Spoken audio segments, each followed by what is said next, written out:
Thank you very much. Yeah, unfortunately, I think it's really hard for many of us in this country to acknowledge what is happening to the Iraqi people because we know that they are suffering in a way that we would never want to suffer, and they are as innocent as those of us who are civilians are innocent.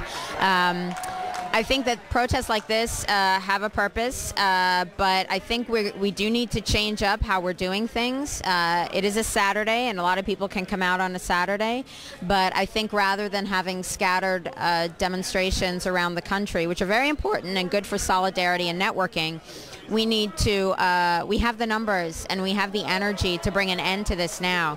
We just need to focus on perhaps one city at a time and shut it down. And then all of a sudden, when it's no longer business as usual for us, we will recognize that it's, you know, it hasn't been business as usual for the Iraqis for a long, long time. It's raining just water here today. It's not raining bombs, so for us to be out here is not a big deal. I can't speak for the Iraqi people as I have not lived under Saddam Hussein my entire life and suffered under sanctions and occupation the way they have. But in my brief time there, January, February, March of 2006, I experienced how difficult occupation is.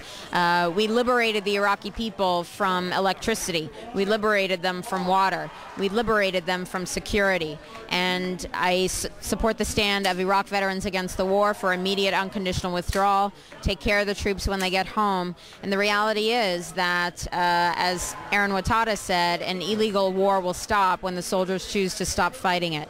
And they have got to stop going. That's as plain as simple as that. They took an oath to defend the Constitution against all enemies, foreign and domestic.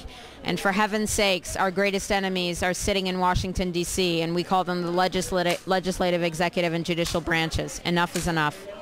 What do you think the most important message for the Iraqis is? Because you're actually an American for everybody that doesn't know. So from a half Iraqi American, what is your message to the Iraqi people about from Boston? I think our message to them is that, and our only focus and obligation is immediate unconditional withdrawal of our armed men and women, of our armed forces from Iraq.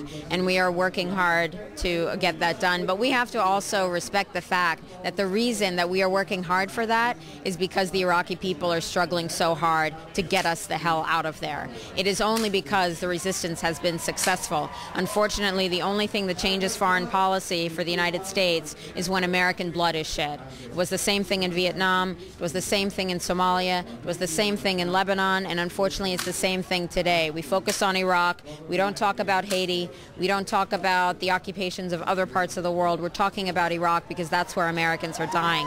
And I wish it weren't that way. And the Iraqis, that we have given them no other choice, that's the only message that will say get out. And so we say our solidarity is with the Iraqi people, with the women and children of Iraq and their loved ones, and that God willing, once the troops come home, that they will still have enough compassion left in them after all the brutality that has been unleashed on them in our name, that they will allow us an opportunity to try to heal for what has been done to them. They are the victims here. They are paying the ultimate price.